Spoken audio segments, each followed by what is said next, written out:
Sindhu, maximum try చేశాను. I'm sorry.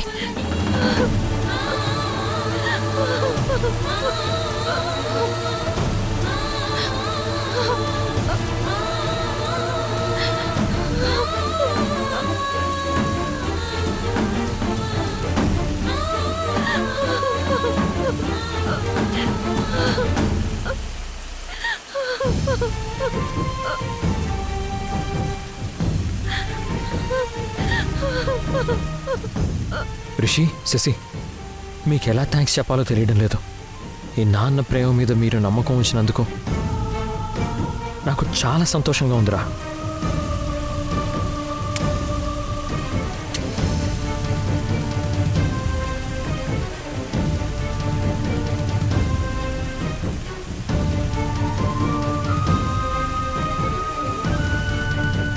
చూసావా భవానీ,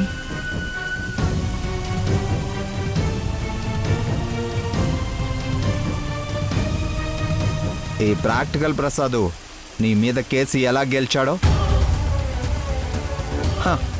డాక్టర్తో కోర్టులో సాక్ష్యం చెప్పించగానే ఇంకా అంతా అయిపోయింది, కేసు నువ్వే గెలిచావని గొప్పగా ఫీల్ అయిపోయావు.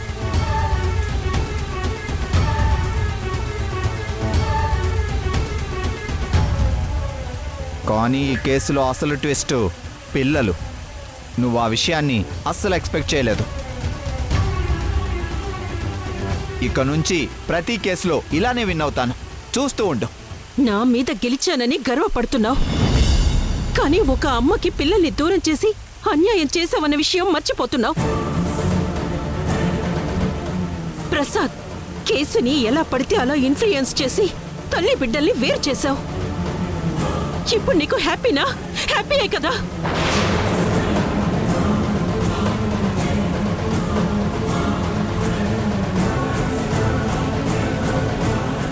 ఒక్కటి గుర్తుంచుకో ప్రసాద్, అధర్మం తాత్కాలికంగా గెలవచ్చు, కానీ అంతిమ విజయం మాత్రం ఎప్పుడూ ధర్మానిదే.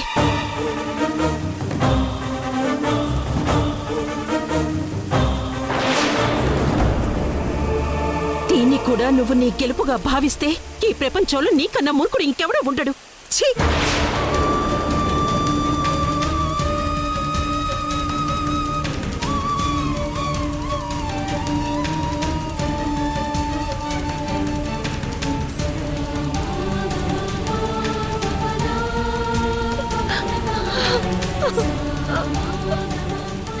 ఊరుకో సింధు, బాధపడకు.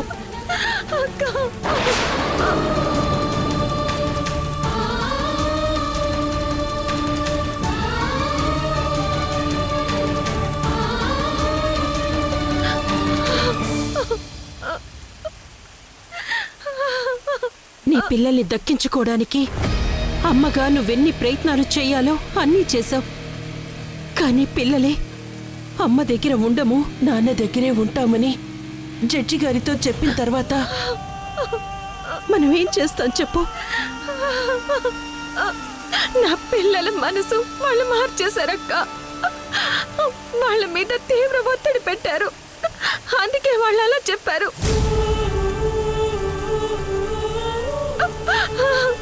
లేదంటే ఈ అమ్మ గురించే చెప్పేవాళ్ళు. ఓడిపోయానక్క.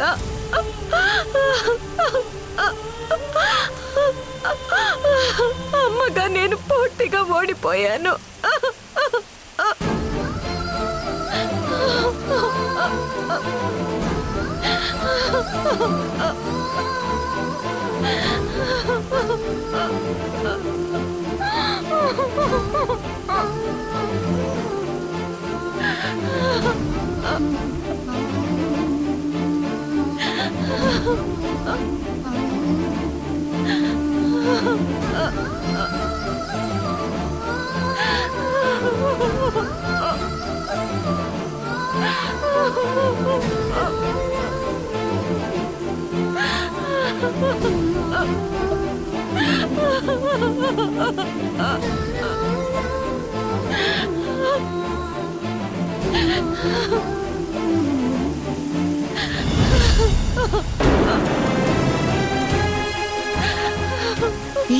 అంతలా ఏడుస్తున్నావు? అమ్మగా నీ పిల్లలు బాగా ఎదగాలని, వాళ్ళకి మంచి భవిష్యత్తు ఉండాలని కదే కోరుకుంటావు. అవన్నీ నీకన్నా మేమే బాగా చేయగలం. పిల్లలు నీ దగ్గర ఉండడం ఇష్టం లేదని చెప్పారు కదే. ఇంకా పిల్లల గురించి మర్చిపోయి నీ ఒంటరి బ్రతికేదో బ్రతుకు, మా జోలికి రాకో.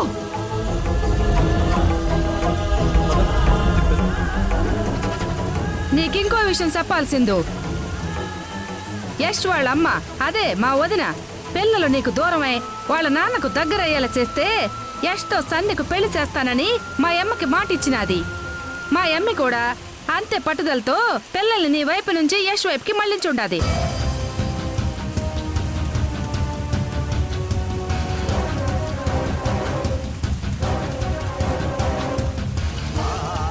త్వరలో మా అమ్మికి యష్కి పెళ్లి జరుగుతాది.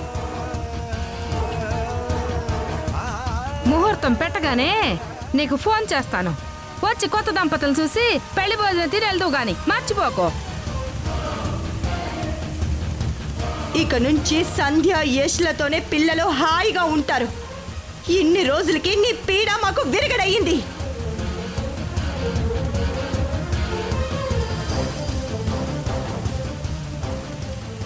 అసలు మీరు మనుషులా లేక రాబందులా? అవి చచ్చిన తర్వాతే పీకు తింటాయి. మీరు బతికుండగానే ఆ పని చేస్తున్నారు. పిల్లలు దూరం అయ్యారని సిద్ధు బాధపడుతుంటే మీ పోర మాటలతో ఇంకా తనని వేధిస్తారా? ఛీ! ఏయ్, నువ్వు జాలి పడేంత మంచిదేం కాదు అసలు. దాని గురించి, దాని బ్రతుకు గురించి నీకు తెలియదు అసలు. నాకు అన్నీ తెలుసు. మర్యాదగా మీరు ఇక్కడి నుంచి వెళ్ళండి, వెళ్ళండి. రే యష్, పదండ్రా వెళ్దాం.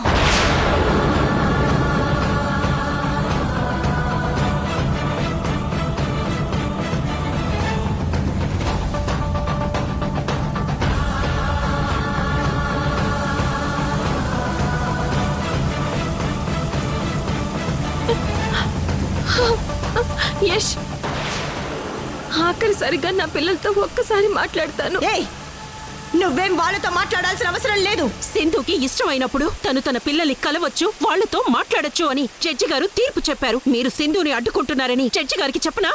మాట్లాడు, చావు మనం.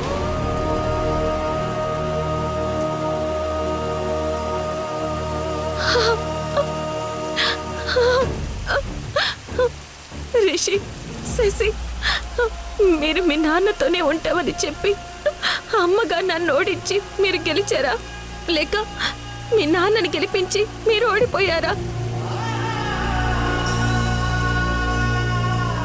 నాకు అర్థం కావడం లేదు.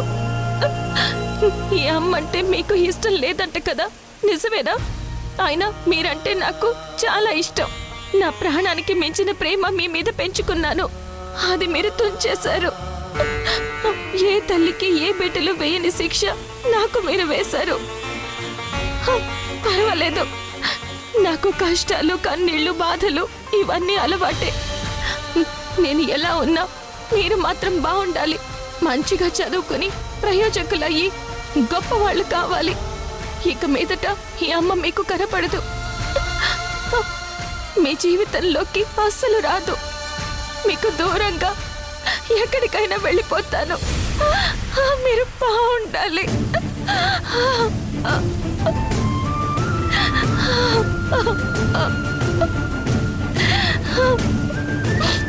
ఏయ్, వదిలివే, మీరు ఇలా రండి.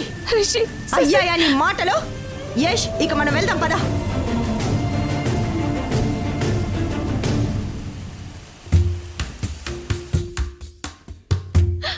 పెంచుకున్న బంధం జారిపోయేనా, పెంచుకున్న పాసమంతా దూరం మాయేనా, బొట్టు కోసి అంతలోనే గుండె కోత కోసినది, తల్లి పాల దాహమంతా నీటి పాలు చేసినది, కంటి పాప కన్న కలలు కల్లలాయనా, చంటి పాప కన్నీరిలా వెల్లువాయనా, కన్న తల్లితో బిడ్డ రుణం తీరిపోయేనా, కలికాల వెళ్ళ కూరలు దించిపోయేనా.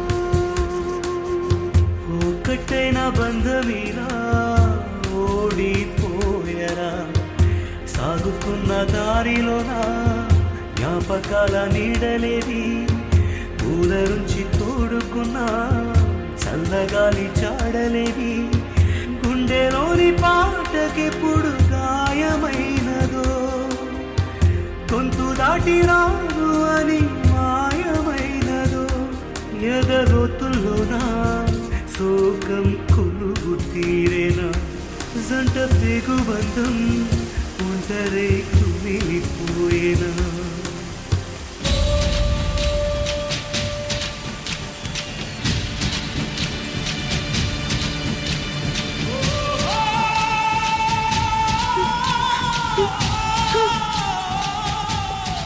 అమ్మా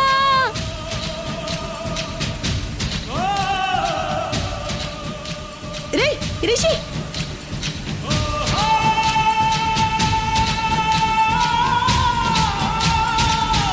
అమ్మా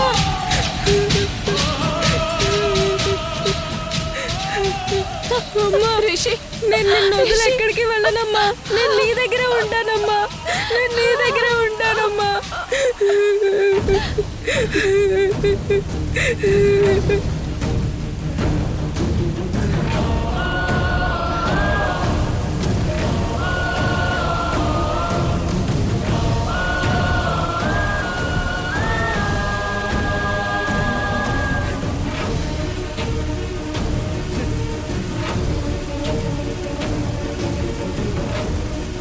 రిషి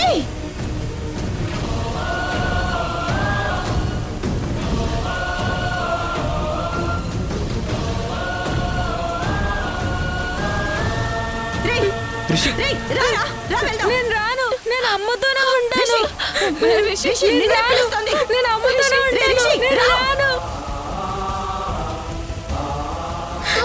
రిషి, నువ్వు దీంతో ఉండకూడదు. నేను రారా. రాను రిషి, నేను వదలండి. రాను రిషి, నేను అమ్మతోనే రా, ఉంటాను. రిషి.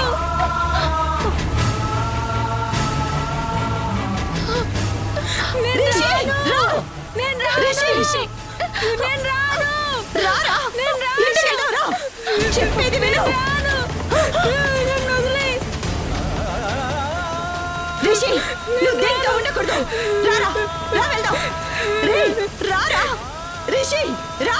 నేను రాను ఏయ్, నేను వదిలివే. అమ్మతోనే ఉంటాను నేను రాను వదలు. అమ్మా నన్ను వదిలేయ్. రిషి, రారా. రిషి, ఇంటికి వెళ్దాం, రా. చెప్పేది విను. అమ్మా నేను రాను అమ్మా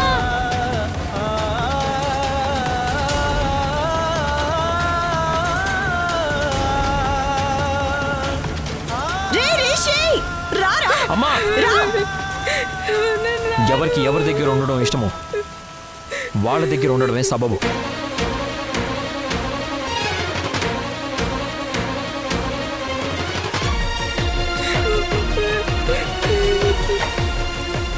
ఎలా అంటావురా ఆ మాట?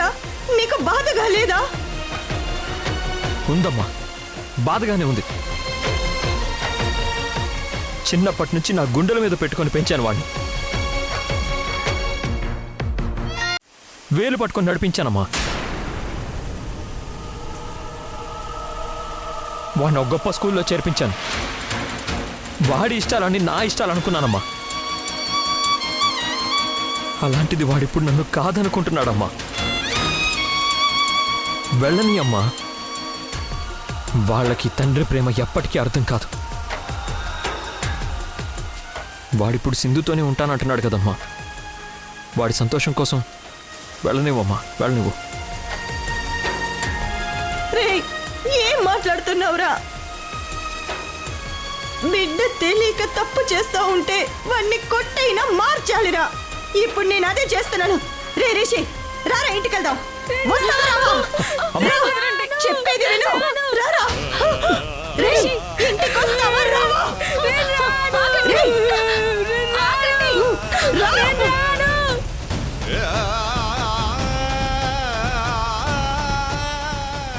రా, చెప్పేది విను. వదలు. రిషి, రారా. నా ఇంటికి కొడుకు వెళ్దాం, చెయ్యి రా. వదలు.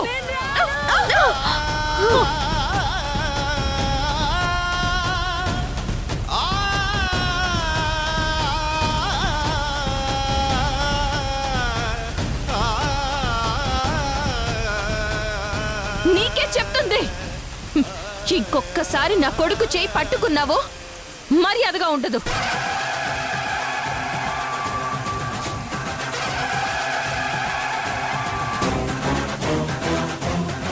నేను అమ్మతోనే ఉంటానని చెప్తుంటే నీకు వినపడటం లేదా? చూడా, జడ్జి గారిచ్చిన తీర్పు ప్రకారం పిల్లల మనసు మారి వాళ్ళు అమ్మతో ఉండాలి అనిపిస్తే ఉండొచ్చు. దాన్ని ఎవ్వరూ అడ్డుకోకూడదు అని చెప్పారుగా. అప్పుడే మర్చిపోయావా? ఇంకొక్కసారి రిషి మీద చేయి పడితే తాట బొలిచేస్తానేమనుకున్నావు?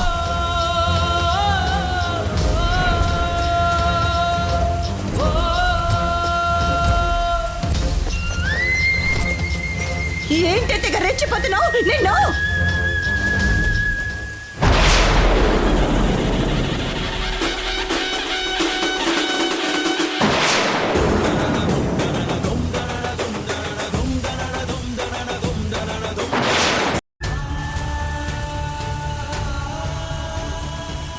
ఏమిటి జులుం ప్రదర్శిస్తున్నావు? రిషిని ఆ సింధు బలవంతంగా తీసుకెళ్తుంటే ఆపుతున్నాను జడ్జి గారు. Don't talk.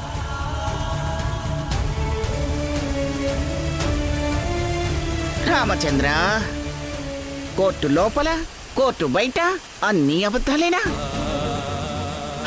నేనన్నీ చూస్తూనే ఉన్నాను. ఇంకొక మాట మాట్లాడితే ఇట్నుంచిటే సరాసరి జైలుకు పోవాల్సి వస్తుంది. జాగ్రత్త.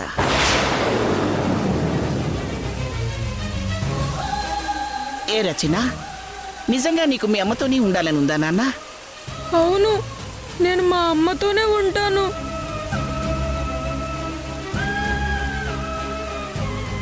బిడ్డలు ఎవరి దగ్గర ఉండాలని ఇష్టపడతారో వాళ్ళ దగ్గరే ఉంటారు. అదే నేను తీర్పులో చెప్పింది. ఎవరైనా రిషిని వాళ్ళ అమ్మ దగ్గర నుంచి బలవంతంగా లాక్కెళ్లాలని ప్రయత్నం చేస్తే వాళ్లకు 3 ఏళ్ల కఠిన కారాగార శిక్ష పడుతుంది. Mind it.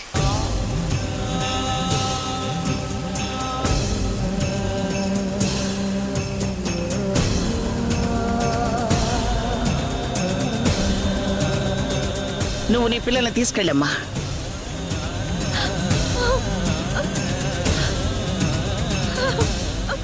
అయ్యయ్యో, అదేమిటమ్మా, అలా చేయకూడదు. నీ బిడ్డలను తీసుకెళ్ళు, సంతోషంగా ఉండు. వాళ్ళకి జన్మనిచ్చిన తల్లిగా నీకు హక్కు ఉందమ్మా. అది నీ హక్కు.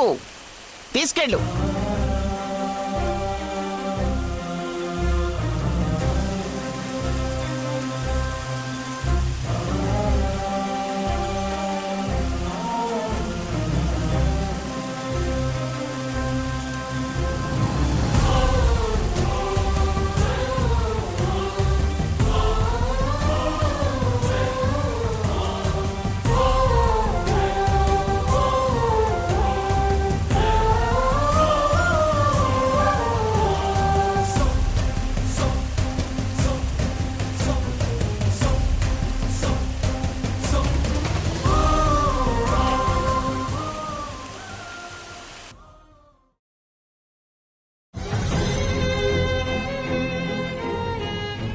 నాన్న, ఎందుకిలా జరిగింది? రిషి లేకుండా నేనెలా ఉండాలి నాన్న? నా వల్ల కాదు నాన్న.